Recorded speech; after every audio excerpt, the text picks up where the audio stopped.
안녕하세요. 오늘도 사연 살롱을 찾아주셔서 감사합니다. 저는 40대 후반의 여성입니다. 남편이랑 결혼한 지는 벌써 20년이 좀 넘었네요.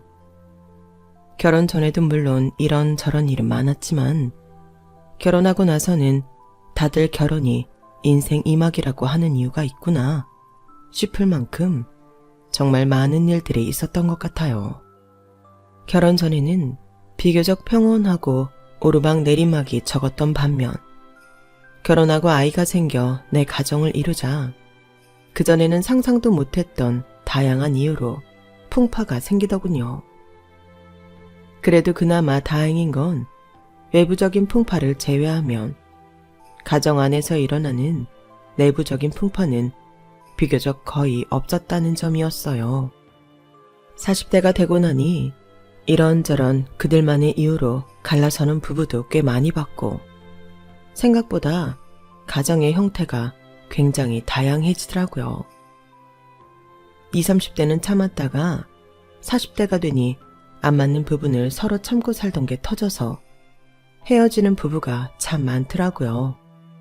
그러는 와중에도 저희 부부는 딱히 큰 갈등 요소라는 게 없었고 어디 가서 이야기할 만한 시댁 문제라는 것도 딱히 없었어요. 참 운이 좋았던 거죠.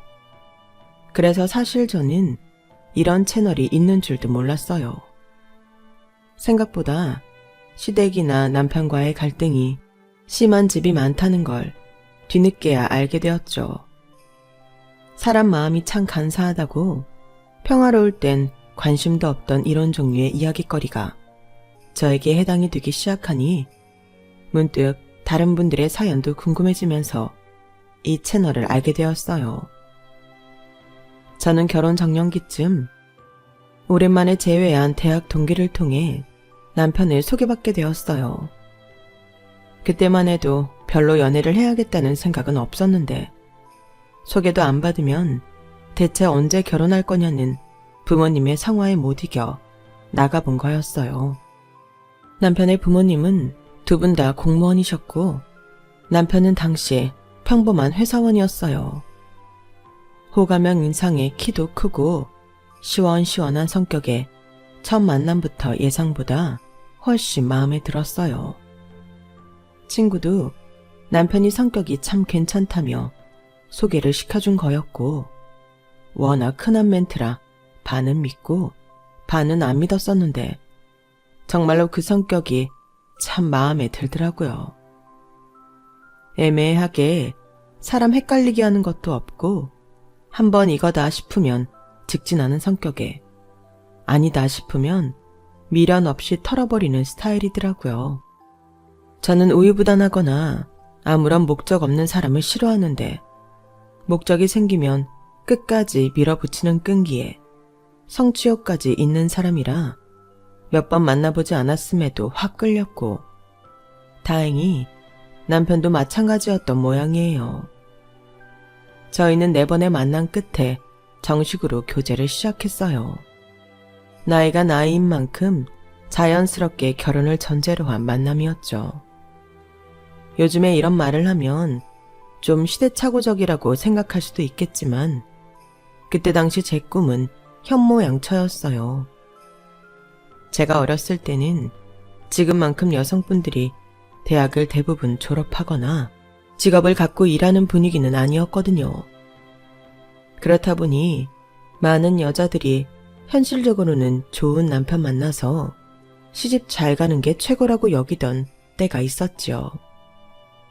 저는 저희 엄마처럼 사는 게 꿈이었어요.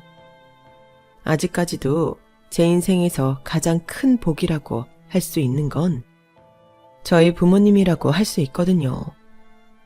젊은 시절 사업을 크게 번창시키는데 성공하신 친할아버지의 재산을 물려받은 아버지 덕분에 유복하게 살았던 건 물론이고 엄마께서도 재산을 헛되이 쓰지 않고 사나운 땅값이 많이 올라 저의 유년 시절은 경제적으로 풍족하고 여유가 있었어요. 아버지도 대기업 임원까지 열심히 일하셨고 어머니는 그런 아버지를 내조하시면서 저희 가족은 화목하고 평화로웠죠.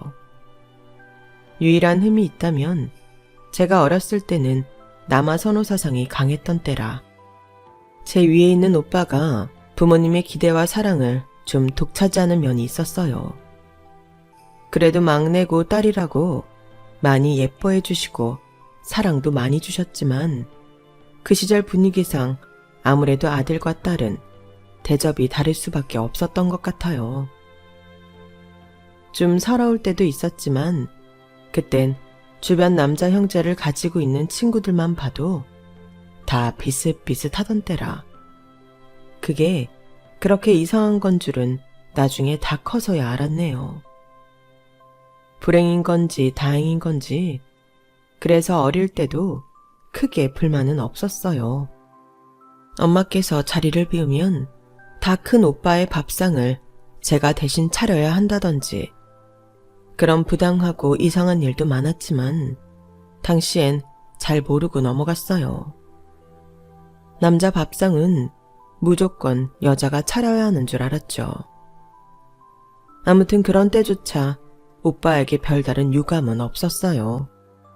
앞서 말한 일들도 부모님께서 시켜서 하는 거지 오빠가 직접적으로 요구한 적은 없었고 오빠도 하나뿐인 여동생이라고 제게 가끔 용돈도 쥐어주고 했거든요. 나이 차이가 6살 정도 나서 그런지 다른 집 오빠들과 달리 저를 때리거나 한 적도 없었어요. 그래서 저는 그야말로 화목한 가정에서 잘 자랐다고 생각해요. 그런데 그렇게 오냐오냐 키웠던 것이 나중에 화근이 된 건지 오빠는 나이를 먹고 생각보다 부모님의 기대에 부응을 못하게 되면서 조금 심적으로 힘들었던 모양인지 약간 삐딱선을 타기 시작했어요. 본격적으로 그러기 시작한 때가 제가 결혼할 즈음이었죠.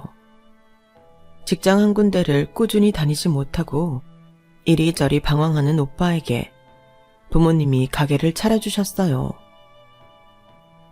네가 할 줄 아는 거라곤 사무직일 뿐인데 회사 생활에는 영 적응을 못하니 네가 해보고 싶은 걸로 가게를 한번 열어봐라. 지원은 얼마든지 해줄게. 저는 당시 무용을 전공 후 문화센터에서 강사를 하고 있던 때라 막연하게 무용학원을 차려보고 싶다는 생각을 하고 있었거든요. 현모양처 외에 인생에서 처음으로 생겼던 꿈이었는데 현실적으로는 학원을 차리려면 부모님께 100% 지원을 받아야 하는 상황이라 바로 접어버린 지 얼마 안 된 상황에서 부모님이 선뜻 오빠에겐 가게를 차려주겠다고 해서 내심 부러운 마음이 있었어요. 하지만 저는 그때 남편과 결혼을 앞두고 있었고 아이를 낳고 가정을 꾸리면 가정에 집중하고픈 마음이 동시에 있었기 때문에 오빠라도 하고 싶은 일을 하고 살면 좋다고 생각하고 말아버렸죠. 그런데 오빠가 사고를 치기 시작한 건 그 가게를 차려준 이후부터였어요. 미선아, 잘 지내지? 엄마, 안 그래도 전화 한번 드리려고 했는데 엄마는 별일 없으시죠? 별일이 없었으면 좋겠다만 내가 진짜 성훈이 때문에 미치겠다. 왜요? 오빠가 또 못하겠대요? 애가 왜 이렇게 진득한 맛이 없는지 뭐 하나 시작했으면 끝장을 봐야 하는데 좀 안 된다 싶으면 바로 접고 다른 거 하겠다고 난리를 치니 내가 제명에 못 살겠다 정말. 오빠는 정말로 하고 싶은 게 있다기보다는 그냥 부모님이 차려주신다고 하니 그때그때 관심 있는 종목에 뛰어든다는 느낌으로 장사를 했어요. 그러니 유행이 꺾이고 매출이 떨어지는 것 같으면 금세 흥미를 잃어버리곤 했죠. 문제는 오빠가 장사를 해서 본전도 못 뽑은 상태에서 늘 일을 관뒀다는 거였어요. 두 번째 차렸던 치킨집까지는 장사를 접어도 어쩔 수 없지라는 분위기였는데 세 번째로 새로운 장사를 시작하겠다고 했을 때는 집안 전체 분위기가 안 좋아졌을 정도로 부모님께도 부담이 되는 상황이었어요. 처음에는 철없는 오빠의 방황 정도로 생각했던 저도 그때는 오빠의 나이나 부모님의 연세, 노후 등이 신경 쓰이기 시작하더라고요. 저희 가족 모두 더 이상 오빠가 변덕 부리면서 돈을 새나가게 하지 않고 이제 그만 적당한 일 찾아서 본인 밥벌이라도 잘 해먹고 살았으면 기도하는 심정으로 바랬어요. 하지만 오빠는 이상한 고집으로 끝내 3번째 장사를 포기하지 않았어요. 가족들 모두가 환장할 노릇이었죠. 아, 엄마, 이번엔 진짜 잘 된다니까요. 요즘 대왕 카스테라가 얼마나 잘 되는데. 요즘 다 그거 줄 서서 먹는다고 난리예요. 난리나. 진짜 딱 한 번만 더 믿어주세요. 내가 다 듣고 본 게 있어서 이러는 거라니까요.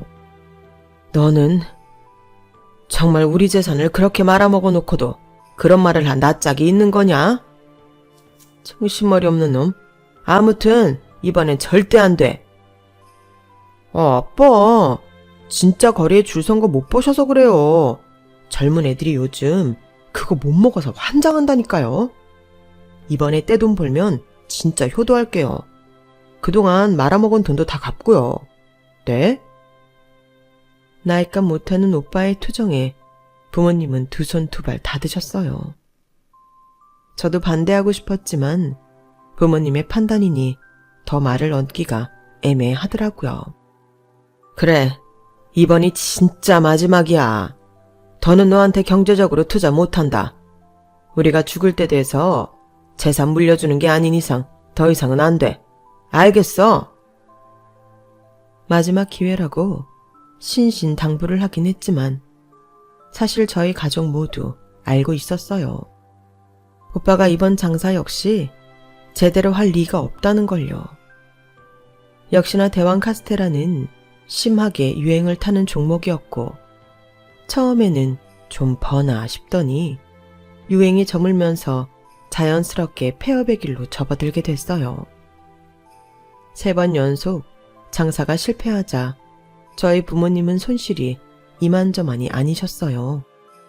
더 이상은 경제적 지원을 해줄 수 없었고 오빠가 일자리를 구하기 바랬지만 오빠는 장사와 마찬가지로 일자리를 잡아도 뭘 하나 제대로 하는 게 없었죠. 아니, 오히려 장사를 하며 사장으로 직원들을 부리는 일만 하다가 남 밑으로 들어가서 하려니 영 적응이 안 되는지 예전보다 부적응이 더 심해진 것 같았어요. 야, 미선아, 김서방 돈 좀 버냐? 뭐? 오빠는 오랜만에 연락 와서 그게 할 소리야. 왜? 동생한테 이런 말도 못해? 당연하지. 내가 아무리 오빠 동생이라지만 나도 이제 엄연히 결혼했고 가정이 있는 사람이야. 그렇게 편하게 수입 물어보는 건 실례라 생각되는데. 그럼 네가 일을 하던가. 너는 좋겠다. 여자라 일 안 하고 남편 등골이나 빼먹어도 돼서. 뭐? 그게 무슨 소리야. 여자들은 공부 안 하고 남편만 잘 만나면 평생 먹고 살 수 있잖아. 집에서 하루 종일 빈둥빈둥 놀다가 빨래하고 청소하고 요리하면 그만 아니야? 그렇다고 혼자 하는 것도 아니고 남편도 가끔 돕겠지? 난 있잖아. 요즘 네 인생이 제일 부럽다. 오빠가 뭔데 내 인생을 그렇게 쉽게 판단해? 나도 나한테 처음으로 생겼던 꿈 오빠 때문에 접었어. 부모님한테 지원 부탁해볼까 생각까지 들었을 정도로 꽤 진심이었는데 오빠가 직장 그만두면서 안 그래도 오빠한테만 쏠리던 경제적 지원이 규모가 더 커져서 그리고 솔직히 편하게 산 건 오빠 쪽이 더하지 않아? 나는 결혼 전까진 성실하게 열심히 일했어. 결혼하고는 나도 그렇지만 남편도 내가 육아에 집중하길 원해서 일을 그만둔 거고 오빠는 어릴 때부터 엄마 아빠가 잘못을 해도 오냐오냐 실수를 해도 오냐 오냐 하고 방 청소를 스스로 해본 적도 밥 한 번 제 손으로 차려 먹어본 적 없지. 도대체 그동안 엄마 아빠가 인간대라고 공부시켜준 건 다 어디로 가고 이렇게 망나니가 됐어.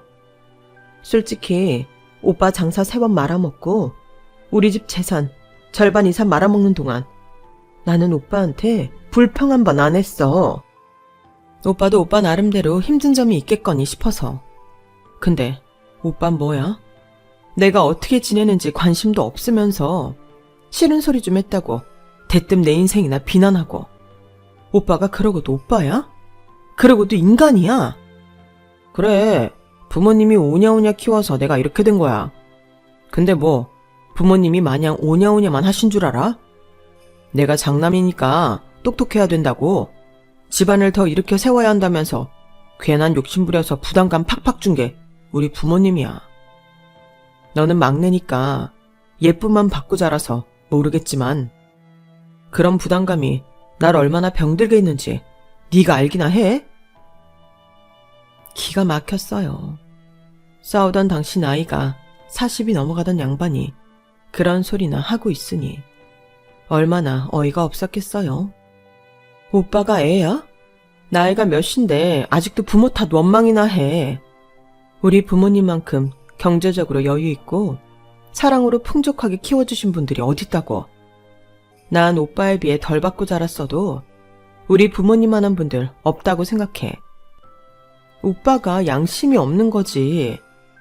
제발 이제 그만 가족들 속 좀 썩이고 정신 좀 차려. 저는 그날 오빠와 연을 끊기 직전까지 심하게 싸웠어요. 정말 이 인간이랑은 다시는 상종을 하지 말아야 하나 생각하니 정말 우울하더라고요.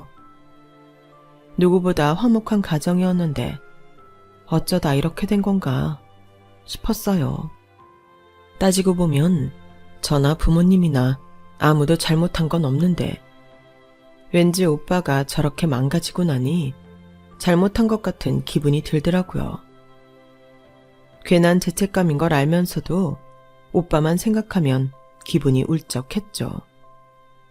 그럴 때마다 절 위로해준 건 다름 아닌 남편이었어요.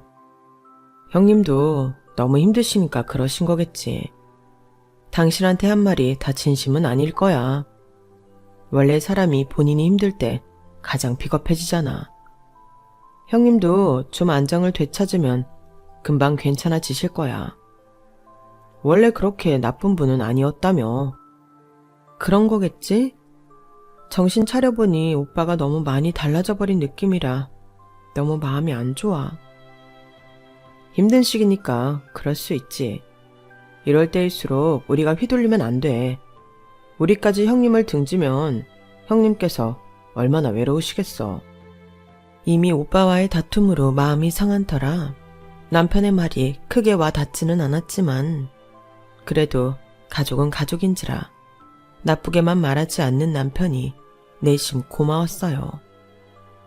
남편은 그날 이후로 장인 장모님도 신경이 쓰인다며 아들이 못하는 효도까지 지극정성으로 대해주기 시작했어요. 오늘 장인 장모님한테 소고기 좀 보내드렸어. 도착하면 바로 구워 드시라고 해. 응? 오늘 아무 날도 아닌데? 갑자기? 뭐 꼭 무슨 날이어야 선물 보내나? 맛있는 고기 든든하게 드시라고 보낼 때도 있는 거지. 이렇게 깜짝 선물 보내면 기분 좋잖아. 고마워. 안 그래도 어제도 오빠가 엄마한테 행패 부려서 속 좀 썩었다는데. 너무 좋아하시겠다. 나는 시댁 이렇게 못 챙기고 있는데 너무 잘 챙겨주는 거 아니야? 에이, 아니야. 요즘 애들 말로 뭐라더라. 효도는 셀프래. 우리 부모님은 내가 알아서 챙길 테니까 당신은 아무 걱정 말어. 당신은 당신 가족 신경 쓰기도 바쁘잖아. 고마워 여보. 힘든 시기에 든든한 버팀목이 되어주고 알뜰살뜰 저희 가족을 챙겨주는 남편에게 유독 많이 의존하게 되었던 것 같아요. 그땐 정말 결혼하길 잘했다는 생각을 다시 한번 하게 됐던 것 같아요. 오빠와의 사이는 소원해졌어도 남편과의 사이는 돈독해졌죠. 저희 부모님 역시 아들의 부재를 사위가 채워준다고 생각하셨던 것 같아요. 누구보다도 아들에게 기대가 많으셨던 두 분이니 그럴만도 했어요. 번듯한 직장, 세심하게 챙겨주는 다정함 등 부모님께서 원했던 아들상이 다름없는 저희 남편이었거든요. 사돈께서는 어쩜 이렇게 자식을 잘 키우셨을까? 우리 아들도 김서방 반의 반만이라도 닮았더라면 참 좋았을 텐데. 내가 아들한테 못 받은 효도를 김서방한테 다 받아. 그래서 좀 살 것 같네. 숨통이 트여. 고맙네 김서방. 그러게 말이야. 나도 어디 가서 아들 자랑은 못해도 사위 자랑은 할 말이 많아. 어쩜 이렇게 처가한테 잘할까. 요즘 같은 세상에 정말 김서방 같은 사위 없어. 저 녀석은 애지중지 키워놨더니 어찌 저리 부모 속만 까맣게 석이는지 몰라. 형님도 마음 잡으시면 금방 괜찮아지실 거예요. 장인 장모님, 그때까지만 조금 참고 기다려주세요. 그동안 저희가 더 잘할게요. 어쩜 말도 이렇게 예쁘게 해? 솔직히 말하면 처음에는 김서방이 우리 집보다 조금 없는 환경에 부모님 지원도 못 받는다고 해서 결혼시키기 좀 망설였는데 역시 그때 그냥 결혼시키길 잘했어. 우리는 김서방 하나 보고 결혼 허락한 거다. 어려운 환경에서도 참 사람이 훌륭하게 바르게 컸어. 우리 성훈이는 풍족하게 키워놓으니 아주 망나니가 다 됐는데 자꾸만 비교해서 미안한데 김서방만 보면 자꾸 우리 성훈이가 떠올라. 아들 가진 부모 마음이 다 이런가 봐. 김서방이 이해 좀 해주게. 저놈 저러는 게 안타까워서. 이해하죠 장모님. 언제든 힘든 일 속상한 일 있으시면 털어놓으세요. 아니 글쎄 어제는 저 괄괄한 성격에 아직도 친구는 남아있는 건지 새벽까지 술을 마시고는 집 비밀번호를 잊었다고 문을 쾅쾅 두드려대는 거야. 우리 무슨 일 있는 줄 알고 간밤에 얼마나 놀랐겠어. 근데 술 냄새 풀풀 풍기면서 한다는 말이 재산은 다 자기 쪽으로 물려주라는 거 있지. 미선이네 부부는 자기보다 잘 사니까 주지 말라면서. 내가 진짜 살다 별 황당해서 말도 안 나오더라고. 그러니까 아무리 내 자식이라지만 우리도 사람인지라 저놈한테 몇 년을 내리시달리고 나니 참 곱게만은 보이지가 않아. 저놈한테 쏟아부은 게 얼만데 저놈 효도는커녕 불효나 신나게 저지르고 있으니 곱게 봐줄래도 그게 힘들어서 말이야. 우리가 바보도 아니고 저놈한테 더 이상 줄 돈은 없어. 우린 투자할 만큼 투자했거든. 우리 착한 딸은 지 오빠에 비해 뭐 받은 거 하나도 없는데도 불평불만 없이 이렇게 잘 사는 거 봐. 기특해 죽겠다니까. 우린 남은 재산은 다 미선이한테 줄 거야. 우리도 사람인데 우리한테 잘하는 자식한테 주고 싶지. 안 그래? 맞아. 저놈 자식한테 줄 재산이 있으면 차라리 우리 김서방을 주는 게 낫겠다니까. 우리가 재산 안 주겠다니까 길길이 날뛰면서 집에 있는 물건 다 때려 부수는 정신 나간 놈한테 주느니 야무지고 똑똑하고 우리한테 잘하는 김서방한테 주는 게 낫지. 아이, 너무 과찬이세요. 저는 그냥 사위로서 해야 할 도리를 하고 있는 것 뿐인데요. 사위라고 누가 이렇게 다 잘해? 다른 집 얘기 들어보면 다들 처가 재산에만 관심 있지 막상 잘하지도 않고 장인 장모 보기는 우습게 한다던데. 김서방은 결혼하고 한 번도 내가 그런 꼴을 못 봤잖아. 솔직히 처음 김서방이 우리 집 놀러 왔을 때 식사하고 딱 손 걷어붙이고 설거지하는 거 보고 엄청 놀랐다니까. 그러게 사위는 백년 손님이라고 보통은 거실에서 빈둥거리다 집 가는 게 옛날엔 당연했거든. 근데 주위에 물어봐도 그런 사위 김서방밖에 없더라. 우리가 아들복은 없어도 사위복은 있나 봐. 자식이 둘인데 둘 중 하나라도 잘 살면 됐지. 우리가 참 고맙게 생각하고 있다는 것만 알아도 김서방. 감정 표현에 있어서는 다소 무뚝뚝한 아버지까지 그렇게 적극적으로 애정을 하시는 걸 보고 나니 새삼 남편이 잘하긴 하는구나 싶더라고요. 남편이 친정에 이렇게 잘하는데 저라고 마냥 가만히 받고만 있을 순 없었어요. 저도 시댁에 배로 자라게 됐죠. 참 운 좋게도 그 시절 뭐든 부려먹으려고 했던 전형적인 시부모님과는 다르게 저희 시부모님은 저를 남의 집 귀한 딸 대하듯 해주셨지만 그걸 누리기엔 남편이 저희 집에 하는 게 있다 보니 편하게만 있기가 영 마음이 찜찜하고 힘들더라고요. 그래서 시댁에 가면 괜히 없는 일도 만들어서 하곤 했던 것 같아요. 돈을 버니 경제적으로도 많이 베풀 수 있는 남편에 비해 저는 남편에게 생활비와 용돈을 받아 쓰던 입장이다 보니 경제적으로 베풀기보단 실질적인 노동으로 해드릴 수 있는 게 더 많았거든요. 시부모님께서도 나이가 드셔서 집안일을 꼼꼼히 하기 힘들어 하시는 경향이 있으셔서 가면 꼭 냉장고 정리나 안 입는 옷장 정리, 살고 계신 주택 앞마당에 무성하게 난 잡초 제거 등 제가 도울 수 있는 건 최대한 돕다가 왔어요. 아무도 해달라고 시킨 적 없었지만 제가 뭐라도 해드리고 싶어서 스스로 했던 일이었어요.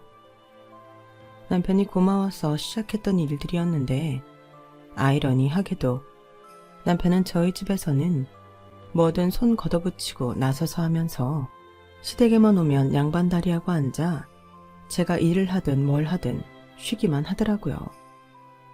물론 저도 남편을 위해 하는 일이다 보니 남편이 많이 돕길 바란 건 아니었지만 가끔 생각했던 것보다 노동량이 있어 제가 버거워할 때조차 쳐다보지 않더라고요. 그래도 본인 부모님 돌봐드리는 일인데 이렇게까지 모른 척하는 게 조금 제 딴엔 이상하게 느껴져서 한 번은 물은 적도 있었어요. 여보, 근데 당신은 왜 시댁에만 오면 쉬기만 해? 우리 집에선 그렇게 싹싹하게 나서서 하면서 시댁 오면 유독 말수도 적어지는 것 같고 어머님 아버님이 당신이 우리 집에서 어떻게 하는지 알면 서운해하시겠다. 에이 뭘, 나 원래 집에서는 무뚝뚝한 아들로 커와서 별 생각 없으실걸. 그리고 우리 집은 잘 사는 것도 아니지만 딱히 우환이랄 것도 없잖아. 우리 누나도 결혼해서 평범하게 잘 살고 있고 우리도 속 한 번 썩인 적이 있나? 살아보니까 속 안 썩이고 조용히 사는 게 최고의 효도야. 장인 장모님 댁은 형님 때문에 속 썩고 있으니까 신경 쓰여서 더 잘하려고 하는 거지. 우리 집은 그렇게까지 신경 안 써도 돼. 그래도 나 참, 우리 부모님인데 왜 당신이 그렇게 울상이야. 내가 괜찮다는데. 그리고 내가 장인어른 댁 가면 그렇게 힘들게 일하고 돈 쓰다 오는데 우리 집 왔을 때라도 좀 편히 쉬어야 하지 않겠어? 여기서 안 쉬면 내가 어디 가서 쉬어. 그냥 우리 부부가 잘하고 있는 거야. 각자 집에 잘하는 것도 좋지만 서로 상대방 집에 잘하는 게 그림이 좋지. 당신한테도 고맙게 생각하고 있어. 남편의 진심이 궁금해 물어본 거긴 했지만 내심 좀 도와달라고 떠본 말이기도 했는데 남편은 전혀 도와줄 생각은 없어 보였어요. 그래도 순수하게 남편을 위해 하는 일들인데 남편이 도와주길 바라는 것도 웃긴 것 같아서 그냥 묵묵히 제 할 일을 했죠. 시부모님은 저에게 딱히 일을 시키지도 않았지만 제가 이런 걸 도와드린다 해서 고마워하시는 분들도 아니고 조금 당연하게 생각하는 경향이 있어 살짝 지치긴 했지만 남편이 아닌 척 하면서도 제 부모님께 잘 해드리는 걸 보고 좋아하는 것 같아 멈출 수가 없었어요. 저도 남편이 지금처럼만 저희 부모님께 변치 않고 잘했으면 좋겠다 싶었거든요. 그렇게 훈훈한 줄로만 알았던 쌍방 대리 효도는 그래도 꽤 오랫동안 지속이 되었어요. 어느 날 갑자기 남편이 제게 조금 불편한 질문을 하면서 그 평화에 균열이 가기 시작했죠. 여보, 근데 장인어른 재산이 얼마나 남으신 거야? 응? 그건 왜?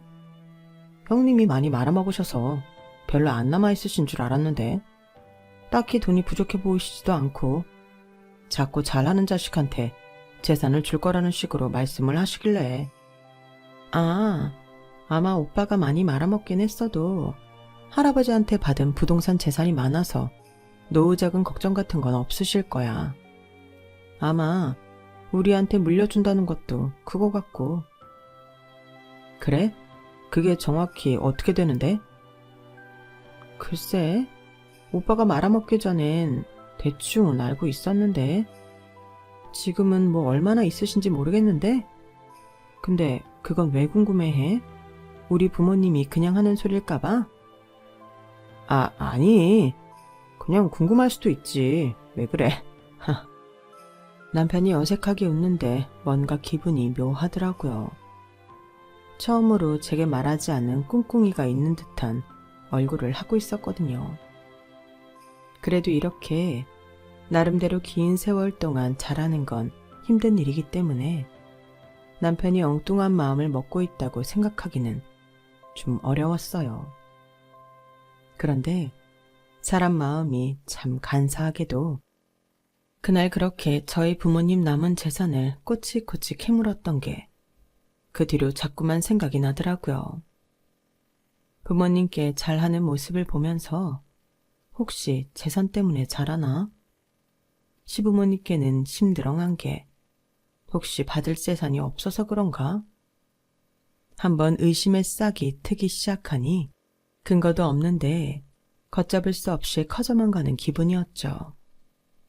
하지만 그런 의심도 남편의 진심 앞에 무너져 버리는 듯한 사건이 있었어요. 여보, 좀 있으면 장모님 생신이시잖아. 이번에 장인어른이랑 같이 유럽 여행 한번 보내드리는 거 어때? 응? 유럽 여행? 나야 좋지. 근데 당신 괜찮겠어? 내가 괜찮고 말고 할 게 어딨어. 저번에 같이 TV 보는데 프랑스 나오는 거 보고는 젊은 시절에 갔던 유럽 얘기를 막 하시는 거야. 신나게 말씀하시는데 아련해 보이기도 하고 지금은 체력이 안 돼서 못 가겠다고 하시는데 우리가 보내드리면 그래도 못 이긴 척 갔다 오시지 않을까 싶어서. 나는 시부모님한테 여행도 못 보내드리는데 정말 고마워 여보. 에이 고맙긴. 장모님도 장인어른도 날 정말 아들처럼 대해주시는데 이 정도는 해드려야지. 유럽 여행이면 적은 돈도 아닌데 그걸 선뜻 저희 엄마 생신에 선물해드리겠다는 남편을 보며 남편의 순수한 의도를 괜히 의심한 스스로에게 실망하고 죄책감을 느꼈어요. 생각해보면 오빠 때문에 힘들었을 때 제게 힘이 되어주기도 했고 부모님께 오빠의 빈자리를 대신해 아들 노릇을 해준 고마운 남편인데 고작 남은 재산 물어봤다고 그동안의 진심을 다 왜곡해버린 것 같아 너무 미안하더라고요. 그래서 하루는 남편에게 서프라이즈 이벤트를 해주기로 결심을 했죠. 요즘 들어 남편이 야근이 잦아 끼니를 거르는 때가 많다고 해서 영 신경이 쓰이던 참이었거든요. 사무실이 많이 건조해서 힘들다고 했던 것도 생각나서 작은 가습기도 챙기고 3단 도시락통을 꽉꽉 채운 육첩반상 도시락과 함께 곧 있을 남편 생일로 미리 돈을 모아 사뒀던 명품 지갑을 챙겨 남편의 회사로 갔어요. 예전에도 남편이 야근을 할 때 회사에 간 적이 있어 길은 익숙했죠. 남편의 사무실 앞에 사원증을 찍고 들어갈 수 있는 구조라 사무실 앞에서 남편에게 전화를 걸었는데 통화 중이라는 음성이 뜨고 전화를 안 받더라고요. 조금 있다가 전화하려고 기다리는데 남자 화장실 쪽에서 익숙한 목소리가 들려왔어요. 그니까. 야, 니네도 처가가 재산 좀 있는 것 같은데 잘 좀 해. 우리가 백날 이렇게 쎄 빠지게 돈 벌어봤자 모이는 거 하나 없다니까. 티끌 열심히 모아봤자 대대손손 물려받는 재산만 못해. 처가가 좀 못 같아도 그냥 네 자아는 없다 생각하고 충성을 바쳐. 그렇게 해서 재산 받아내면 앞으로가 편한데 그것도 못 참냐? 니네는 적어도 짜증나는 망나니 형님 같은 사람도 없잖아. 내가 그 인간 때문에 진짜 몇 번을 포기할 뻔한 줄 알아. 진짜 맨날 나한테 전화해서 돈 빌려달라는데 죽여버리고 싶더라. 그래도 장모님한테 말하니까 그냥 자기 돈 주라대. 그래서 다행이었지. 그래서 장모님 돈으로 그 인간 돌려막게 했잖아. 그리고 그 짓 할 때마다 미안하다고 나한테 덤으로 돈도 100만 원씩 줬다니깐. 대박이지. 아들 잘못 키워서 사위한테까지 피해줘서 미안하다고. 아내는 당연히 모르지. 비밀로 해달라는데 당연히 비밀로 해드려야지. 아내가 알아서 좋을 게 뭐 있어. 나는 귀찮은 망나니 떼내고 그럴 때마다 100만 원씩 받고 그 돈으로 효도해서 환심 사고. 이보다 더한 선순환이 어딨냐? 최근에는 나한테 남은 재산 주기로 약속까지 하셨다니까. 어차피 나한테 주는 게 딸한테 주는 거랑 똑같은 것 같다면서. 대박이지?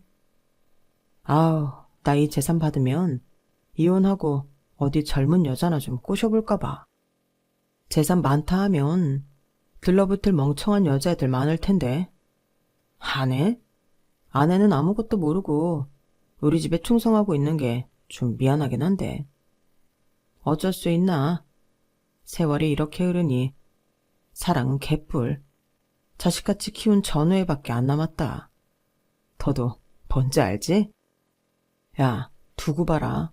이번 여행만 끝나고 돌아오면 그 집안 재산 다 내 거 된다. 이번엔 마음 확실히 굳히시라고 내가 그동안 받은 돈 모아놨다가 확 푼 거야. 이 돈이 더 큰 사랑으로 돌아올 게 너무나도 분명해 보이거든. 형님 하는 거 잘 봐놨다가 너도 써먹어라. 이거 어디서 돈 주고도 못 들을 깡이야. 화장실에서 들려온 저질스러운 대화의 주인공은 다름 아닌 남편이었어요.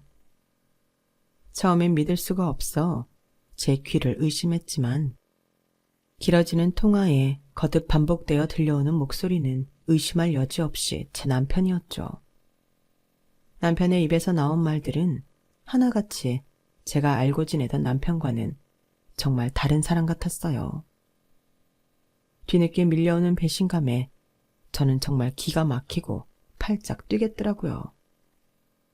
혈압이 급상승해 당장이라도 쓰러질 것만 같았어요. 저는 남편이 나오기만을 기다렸어요. 남편은 신나게 떠들던 통화가 끝나자 손을 씻고 나오더군요. 제가 어두운 복도에 우두커니 앉아있는 걸 본 남편이 소리를 질렀어요. 여보, 이 시간에 여긴 어쩐 일이야? 어쩐 일이긴.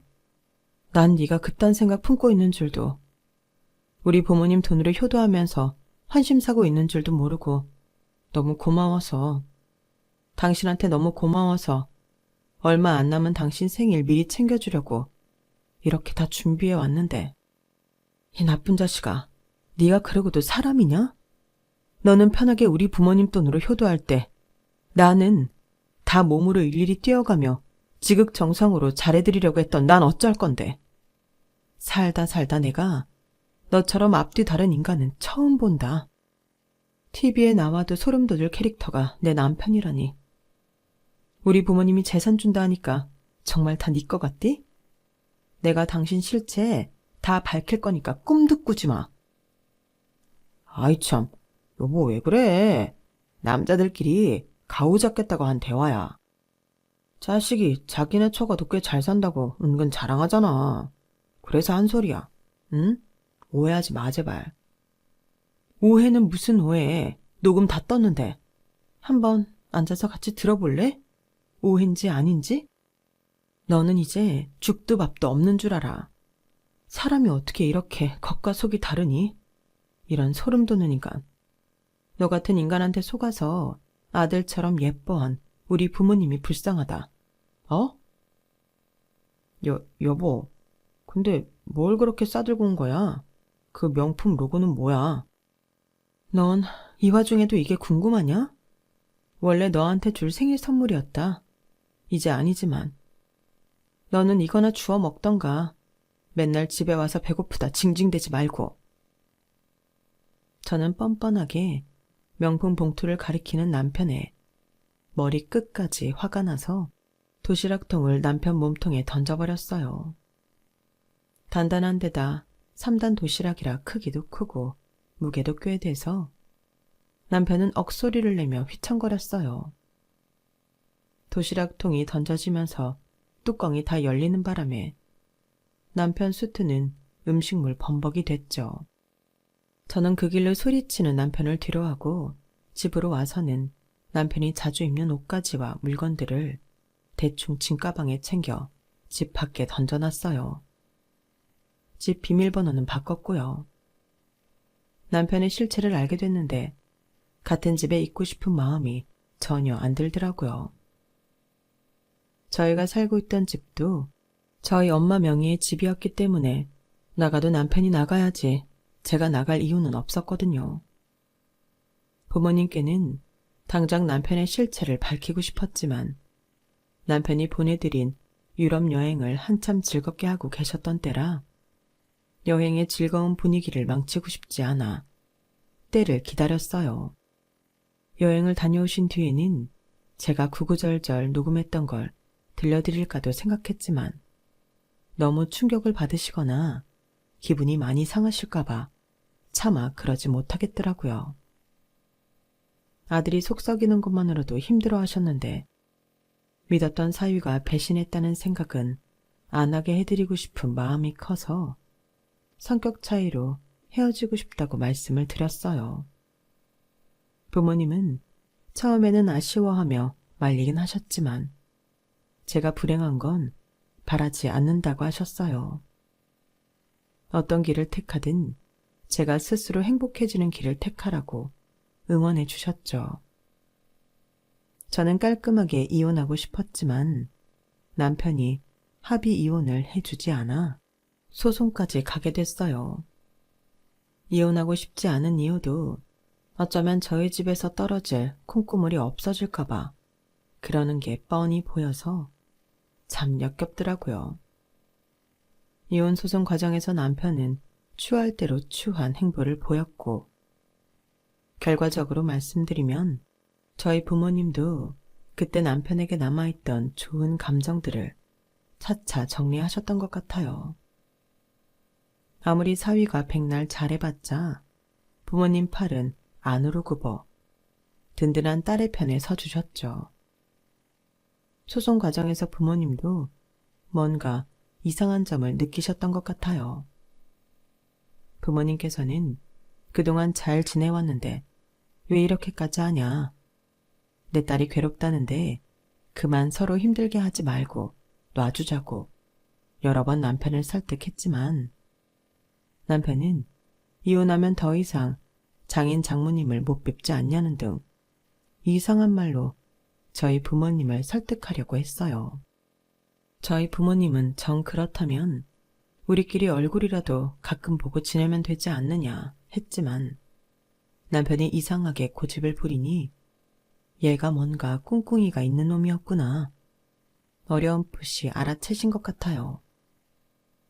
아무리 장인댁이 좋아도 아내가 싫다는데 장인댁과 연이 끊어질까봐 이혼을 안 해주는 것만큼 이상해 보이는 게 어딨겠어요. 남편이 컨셉을 잘못 잡아도 한참 잘못 잡았던 거죠. 그 이후에도 남편은 유럽 여행으로 그동안 열심히 받아다 기껏 모은 돈까지 날려버리자 아깝다고 생각했는지 저희 부모님께 몇 푼이라도 더 뜯어내려고 자꾸 연락을 시도하는 것 같았어요. 부모님도 그걸 불편하게 생각하셨고 저는 어차피 이제 끊어진 인연이니 예전처럼 아들로 생각하지도 말고 칼같이 거절하시라 하고 남편의 모든 연락처를 부모님 휴대폰에서 차단시켜 버렸어요. 부모님도 딸과 헤어진 사위에게는 더 이상 경제적 지원까진 해줄 생각이 없으셔서 다행이었죠. 그동안 이런 식으로 콩고물 떨어질 것만 기대하고 저희 가족 모두를 속여왔다고 생각하니 자다가도 괘씸하고 분해서 잠이 확 달아나더라고요. 하루에도 몇 번씩 생각하면 울컥했어요. 더 늦기 전에 알게 되어 천만 다행이긴 했지만요. 저는 이혼한 이후로는 학습지 교사 일을 구해서 하고 있어요. 적지만 제가 번 돈으로 부모님께 맛있는 것도 사드리고 좋은 옷도 사드리고 하니 기분이 되게 좋더라고요. 이런 맛에 돈을 버는 건가 싶기도 했고요. 경제권이 나에게 있는 행복을 이제라도 알게 되어 참 다행이다 싶어요. 그동안 남편에게만 기대어 돈을 받고 살아왔던 삶이 조금 아깝긴 하지만 어쩌겠어요. 지금부터가 제 인생의 산막이라 생각하니 그리 나쁘지만은 않은 것 같네요. 더 열심히 효도하며 저도 잘 살아보겠습니다. 응원해주세요. 제 이야기는 여기까지입니다. 항상 여러분께 행운이 가득하길 바랍니다. 여러분, 사연 댓글에 응원과 현명한 조언 부탁드려요. 좋아요와 구독은 저에게 큰 힘이 됩니다. 오늘도 좋은 일 가득하세요.